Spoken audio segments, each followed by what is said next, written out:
Welcome, wanderer of the lost paths. Settle in by the hearth and listen closely. For the tale we share tonight is not one of kings or rings, but of a light that dared to cross the darkest void when all other lights had gone out. This is the story of the star that saved the world. Our story begins in an age of despair. The first age of Middle-earth was drawing to a bitter, bloody close. The great alliances of elves and men had been shattered. The armies of the Dark Lord, Morgoth, had swept across the lands of Beleriand like a plague of shadow and fire, extinguishing the light of hope wherever it was found. The catastrophic defeat in the Battle of Unnumbered Tears had left the free peoples broken and scattered. The mightiest of their kingdoms had fallen. Their heroes were slain or captured, and their spirits were crushed under the weight of an evil that seemed absolute and unconquerable. Yet, in this drowning world, one final island of defiance remained. The hidden city of Gondolin, shielded by the encircling mountains, stood as the last great fortress of the elves. It was a secret bastion of light, a memory of a time before the darkness. Within its walls, a union of hope was forged. Tuor, a mortal man sent by the will of the Valar, had found his way to the hidden city and won the heart of Eärendil Celebrimbor, the daughter of King Turgon himself. Their love was a rare bridge between the two kindreds. From this union, a child was born. They named him Eärendil, which, in the elven tongue, means sea lover. He was a child of two worlds, a half-elf, bearing the blood of both the noble Edain and the immortal Eldar.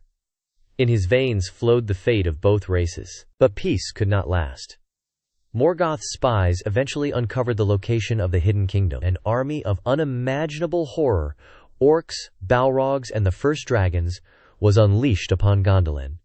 The last sanctuary was turned into a fiery tomb. Through fire and ruin, Tuor and Eärendil fought to save their young son. They led a small band of survivors through treacherous secret passages, escaping the city's utter destruction. The fall of Gondolin was a wound from which the elves would never fully recover. The refugees traveled south, seeking sanctuary at the mouths of the river Sirion. Here, by the sea, gathered the last remnants of the free people survivors from Gondolin, and from the sundered kingdom of Doriath before it. It was a haven of sorrow, clinging to the edge of the world. It was here that Eärendil grew into a man. The call of the sea, inherited from his father Tuor, was an unquenchable fire in his soul. He became the lord of the people who lived in the havens, a wise and respected leader, but his heart was ever drawn to the vast, mysterious waters of the great sea. In the havens, he met and fell in love with Elwing, a princess of Doriath in exile. She too was a refugee, a survivor of her own kingdom's ruin, and she was the keeper of a treasure beyond price, one of the 3 Silmarils. The Silmarils were hallowed jewels, crafted by the legendary Feanor, containing the light of the 2 trees that had once illuminated the land of the gods. Morgoth had stolen them, setting in motion the great tragedies of the First Age. This one had been rescued from his iron crown. Eärendil and Elwing married, and she bore him twin sons, Elrond and Elros. For a time, a fragile peace settled over the havens. They built a life from the ashes of their fallen kingdoms, a small flicker of light against the encroaching dark. But Eärendil could not rest.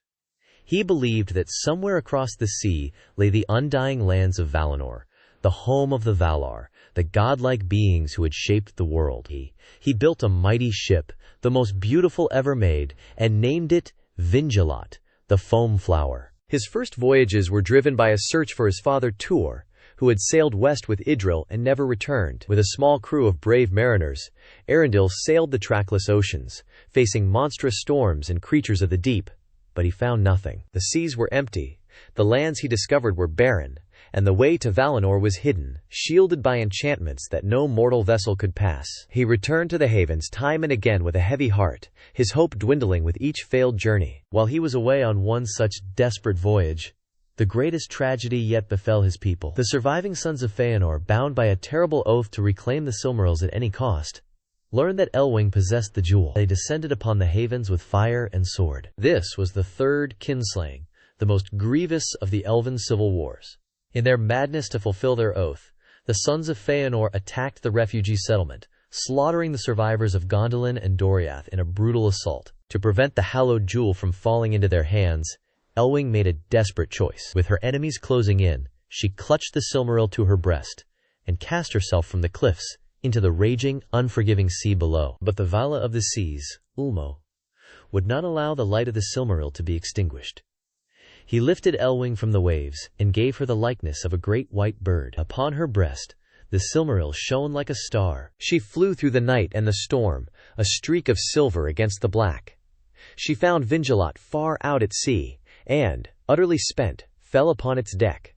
When Eärendil rushed to her side, he found not a bird, but his wife Elwing, near death, with the Silmaril blazing on her chest. The next morning, Elwing told him of the destruction of the havens and the capture of their young sons. Grief and rage warred in Eärendil's heart. All was lost. Their last refuge was gone. There was no hope left in Middle-earth. Only one path remained, however impossible it seemed. With nothing left to lose, he made a final, desperate choice. He would not seek his parents. He would seek the Valar themselves. He took the Silmaril and bound it to his brow. His mortal flesh was now the vessel for a divine light. With the hallowed light of the Silmaril upon him, Vingelot was transformed. The ship and its crew were now protected by its power. They turned west one last time, sailing towards the forbidden coast of Valinor, a journey from which no mortal had ever returned. The Silmaril's light cut through the magical barriers that guarded the Undying Lands. They sailed through the shadowy seas, where the air was thick with despair, and past the enchanted isles, which would lull any other mariner into an eternal, dreamless sleep. For weeks they sailed through this twilight realm, their hope warring with their fear. And then, at last, they saw it. A light on the horizon. Not a star, but land. They saw the impossibly high peaks of the Pelori, the mountains of Akamon, and the coast of the Undying Lands. They had done the impossible. They had breached the barren of the Valar and reached the shores of paradise. But the land was silent. The elves who lived there had withdrawn deep into the country, and the shores were empty. A profound loneliness hung in the air. Fearing that the curse of the Valar would fall upon any mortal who set foot on the hallowed soil, Eärendil bid his crew to remain with the ship. He alone would face the judgment of the gods. He stepped onto the shore, a solitary figure representing two entire races. He walked into the silent lands, and the dust of diamonds on the shore made his feet glitter. He passed through the Calasyria, the pass of light in the mountains, and found himself in the heart of Valinor. Yet still he saw no one. He began to fear he had come in vain. He cried out, his voice echoing in the emptiness, declaring his purpose. And at last he was answered. Eärendil, the herald of Manwë, the king of the Valar, came to greet him. He was summoned to appear before the powers of Arda. Eärendil was brought before the Valar in their ring of doom. There he delivered his message. He spoke not for himself, but as an emissary for both elves and men. He begged for their pardon, for their pity, and for their aid against the overwhelming darkness of Morgoth. The Valar were moved by his humility and the selfless courage of his quest. Manwë, the Lord of Breath, decreed that his plea would be granted. The Valar would not abandon the children of Ilúvatar to the darkness. They would go to war. But first, a judgment had to be passed on Eärendil and Elwing. For breaking the Bavn, they could never again return to the mortal lands, and because of their mixed blood, they were given a choice of fate. For themselves and their descendants, they could choose to be counted among the immortal elves, or the mortal men. Eärendil, weary from his long journey, left the choice to Elwing. And Elwing, for the sake of Luthien Tinuviel from whom she was descended, chose the fate of the firstborn. She chose to be an elf. And for her sake, Eärendil chose the same. But Eärendil was given a new, sacred duty. The Valar took his ship, Vingelot, and they hallowed it, setting it to sail not on the seas of the world, but in the oceans of the sky. With the Silmaril bound to his brow, Eärendil the Mariner would forever steer his ship through the heavens, a new star of brilliant hope. He became a sign for the people of Middle-earth that the Valar had not forgotten them, a promise of a new dawn. The host of the Valar was assembled, an army of such power and majesty that the world had never seen its like. They crossed the sea and came to Middle-earth to wage the final war against Morgoth.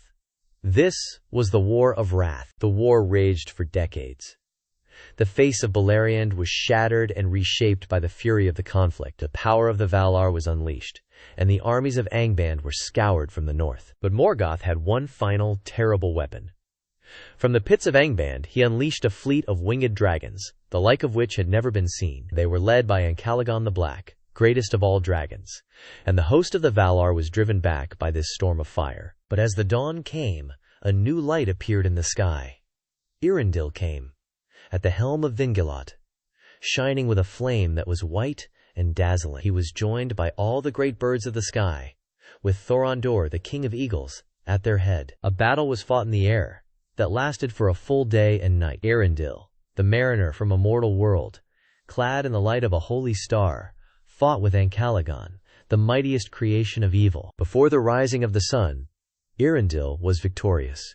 He slew Ancalagon the Black and cast him down from the sky. The fall of his colossal body broke the towers of Thangorodrim and shattered the fortress of Angband below. The last of Morgoth's power was broken.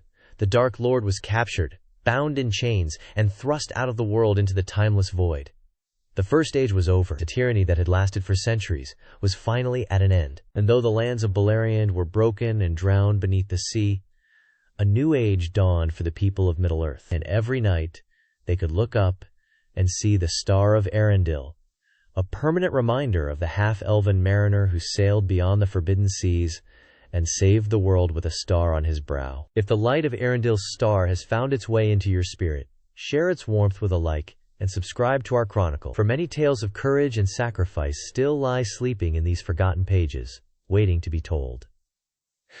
Until our paths cross again, may you walk in light,